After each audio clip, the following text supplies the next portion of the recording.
I love the saying, failing to plan is planning to fail. Without a plan, it's just so hard for our minds to remember so many things. Especially at Christmas time, you have gifts, you have food, you have decorating, you have all the things that come along with that.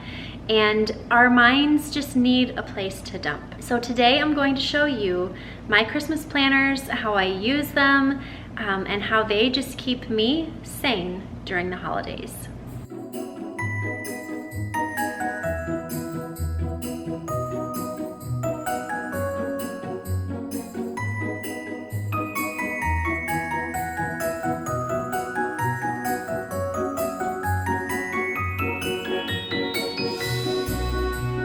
Hey everyone, and welcome back. For those of you who are new, my name is Melissa, and I just want to thank you so much for stopping by today.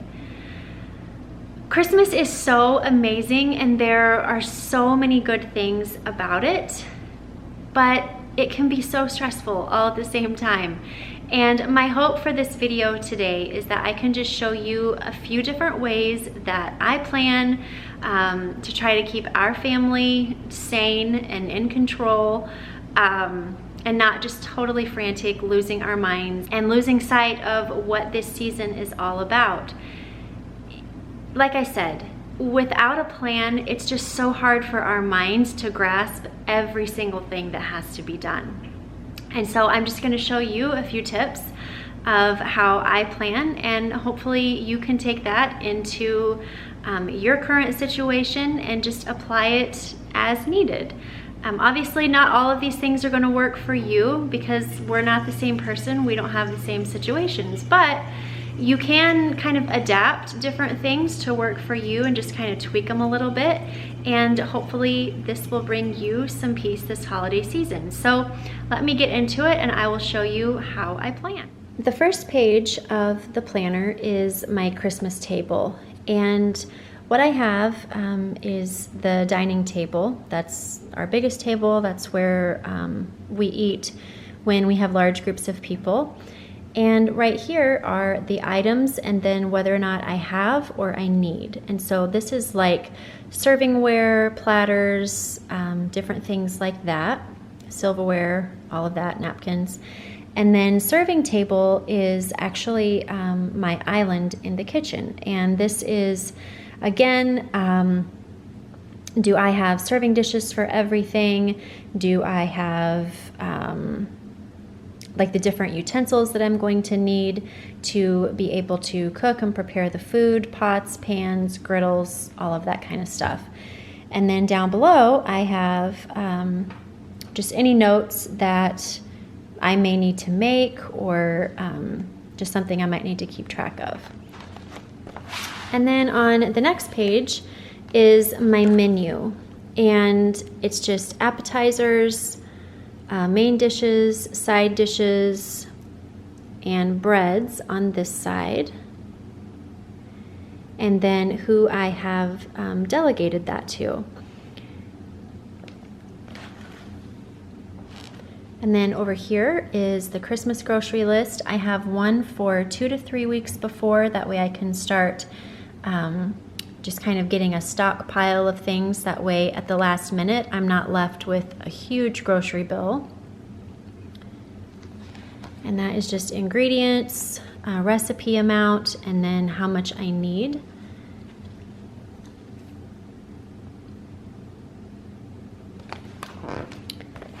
And then back here is my 1 week before. And this is more so like fresh fruits, fresh vegetables, breads, things like that, that are not going to keep for much longer than a week. And then back here, I just have my recipes, which I have not put in there yet.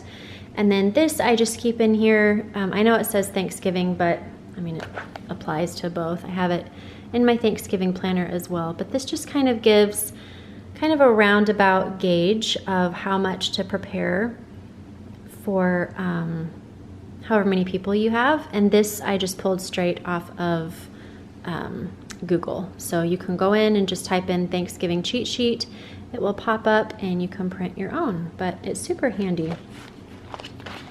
so that is, whoops, that is that one. And then this one is kind of the big hoss.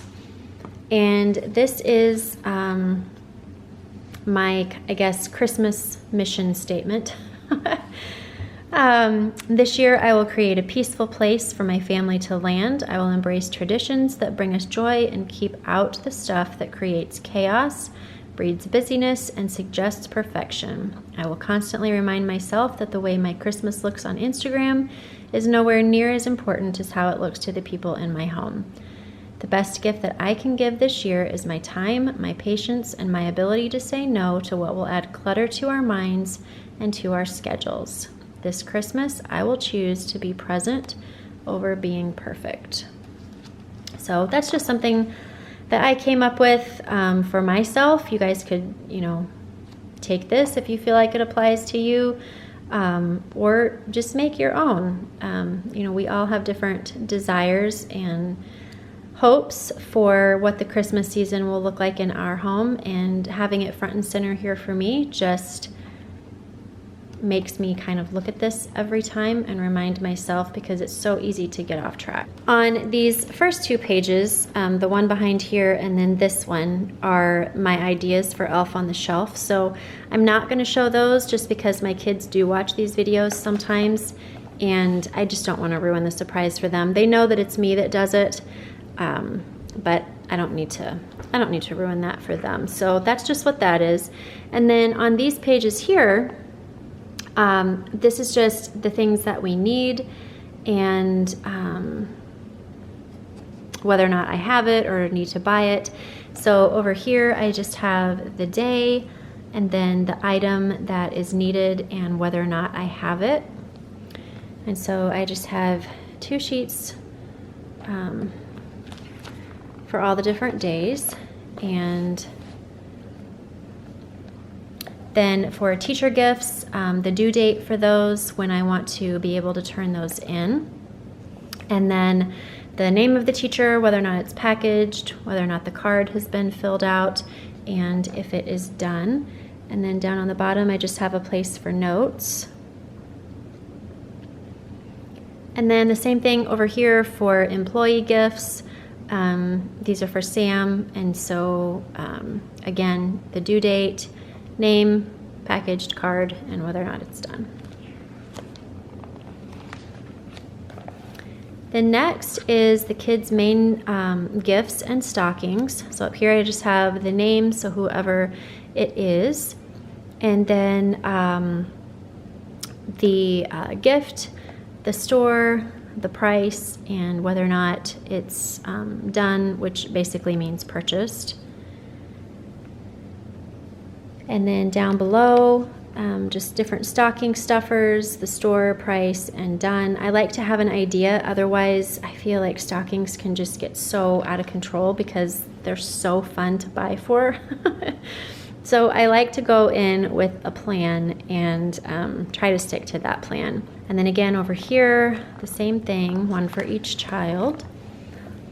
And then this page is Christmas gifts from family. So these are gifts from grandmas, grandpas, aunts, uncles, that type of thing. Again, the name of the child and then who it's from, the budget that that person would like to stick to, and then the gift, the store, the price, and whether or not it's been purchased, if it's been shipped. So what this is referring to is, like, if I go ahead and buy something on Amazon and then have it sent to grandma and grandpa's address, or have it sent here and then need to deliver it to grandma and grandpa to wrap. And so then here is just the same thing on this side. And then over here is Christmas gifts for family. This is who it's for, the budget that we'd like to stay within, and then just the same thing. What is the gift, the store, the price, is it purchased, and has it been shipped? And so I just have 2 pages of those.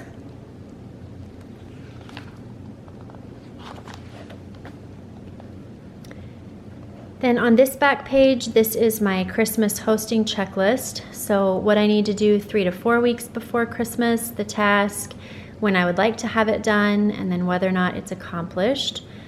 2 weeks prior, and then 1 week before. And then over here is the week of Christmas.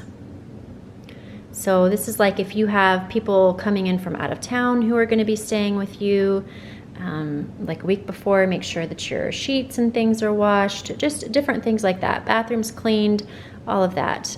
If you're not having people stay with you, then this might look a little bit different, but if you're having people in your home on Christmas Day, this would apply. It just all depends on how far out you want to start doing things. It's just so much easier to have a plan. That way you're not trying to remember everything every day of, okay, now what do I have to do? All right, I've got all of this left to do. When am I going to do it? And then you don't get to this week and find that you have tons and tons of stuff to do. Obviously, there's a lot of lines here, but it's just totally up to you how you want that to look. So I just feel like for me, if I break things apart, it is so much more manageable and it keeps my sanity.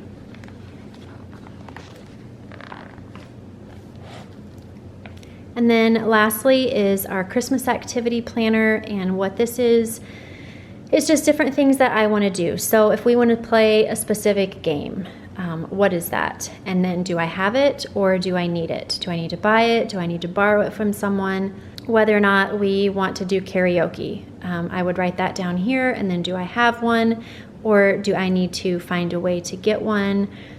Different puzzles, do I have those? Do I want to borrow them from people? A lot of times just borrowing things, we always say, oh, I don't have that, I can't do that. Well, even if you don't have the means to purchase a lot of stuff to do, there's always a way to figure something out. You can always borrow from a friend. Just be super creative and just try to find things that don't cost money that you can do. Even if it's like cooking, like if you want to bake cookies, okay, so what is that? Do you have the ingredients? Do you need the ingredients? Just different things like that, but be creative. And then again, I just have this little pouch back here for receipts that I may need, and that way they're not just loosey-goosey. I love these. I got these from Amazon, so I will link those down below.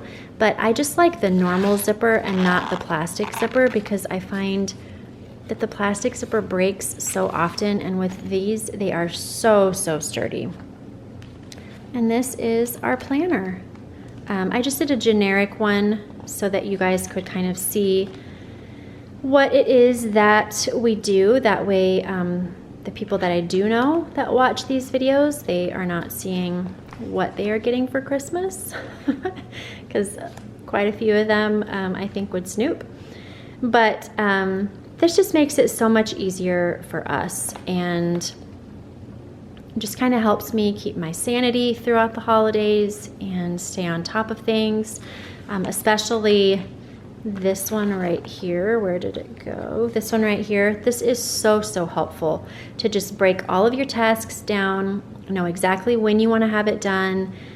It just makes you feel so good and so productive and on top of things, and that way you can enjoy this season for what it is and not just be totally running and chaotic and then have it pass by and you not being able to enjoy it with the people that matter the most. So that is how we organize in our home. The last thing that I did want to mention that I just realized that I forgot to put in here that is in my actual planner is I put just a totally blank month of December calendar in here. You can get them off of Google. Just print it out, super easy. It looks a lot like, so it's just like this. This is for November. The bottom of this is my elf on the shelf ideas.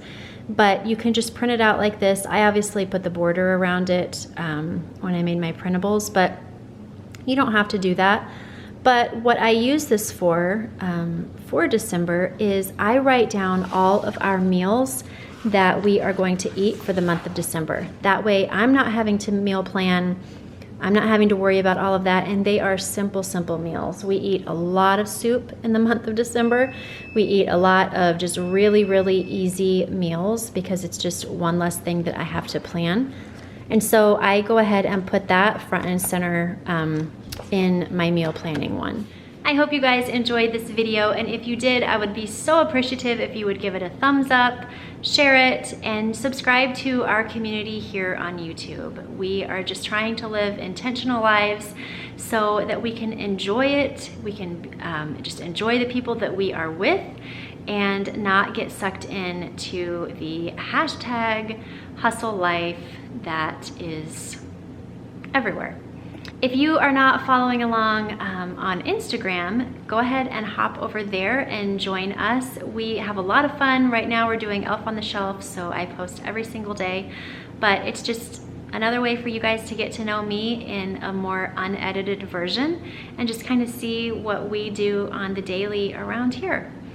Until next time, friends, I just encourage you to intentionally create a life that you absolutely love living and will not need a vacation from. I will see you tomorrow in my next video.